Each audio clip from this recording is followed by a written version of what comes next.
Hi, I am Hanna, and this is my communications end of the year project, pros and cons of Child Protective Services. I would just like to say I'm sorry that I'm in bed and I look like this. I just had surgery, so I can't move and I'm not allowed to shower, and so I'm sorry, I just look bad. I would not look like this. Definition of Child Protective Services. Child Protective Services, or CPS, provides protection for children who are at risk or experiencing neglect, physical, sexual, or emotional abuse. The focus is on the safety of the child and support for parents to strengthen families and promote nurturing homes for children.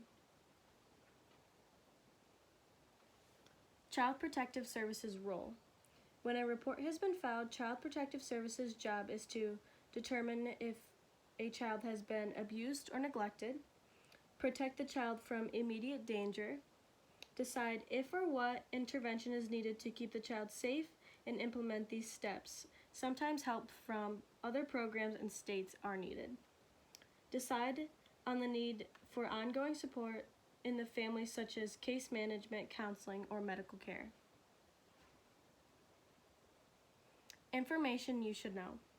CPS is legally obligated to investigate every report, even false ones. CPS can talk to children without the parent present, which can cause drama, especially if there's something going on. The goal of CPS workers isn't to remove the child. The goal is always to protect the child. Positives of CPS. If you are scared to make a report, most states offer anonymous options. CPS was made to help children in need.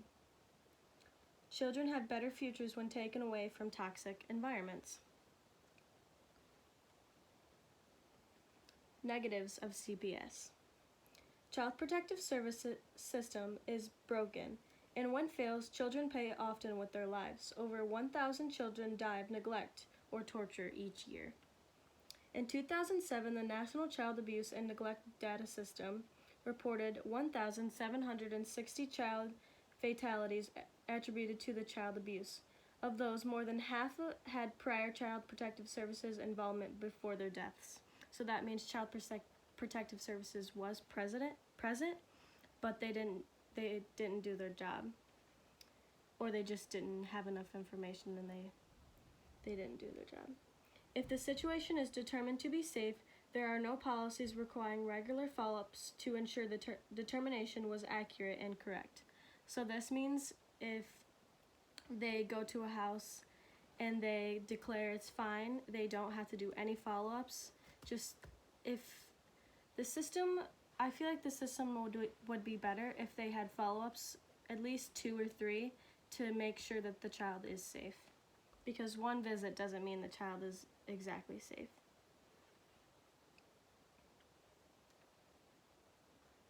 My thoughts. In my opinion, Child Protective Services was produced to help, and like anything, it does have flaws.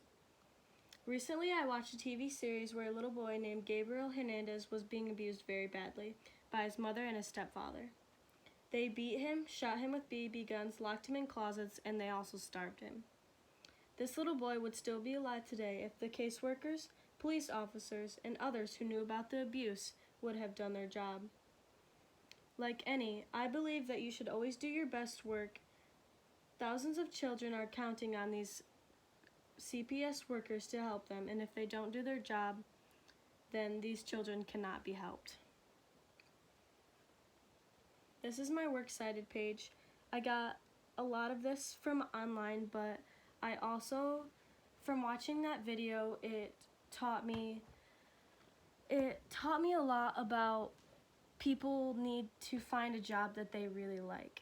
And I've been thinking about being a CPS worker because this problem really angered me, and I wanted to help these children, and I want to be a person that is going to go to work every day and try my hardest and do the best for these kids. And I would just like to thank you for a good year in communications, and I know it was really hard with all this COVID stuff, but you did a really good job, and I thank you for answering all my emails and for my test problems. So I just Thank you for everything, and bye.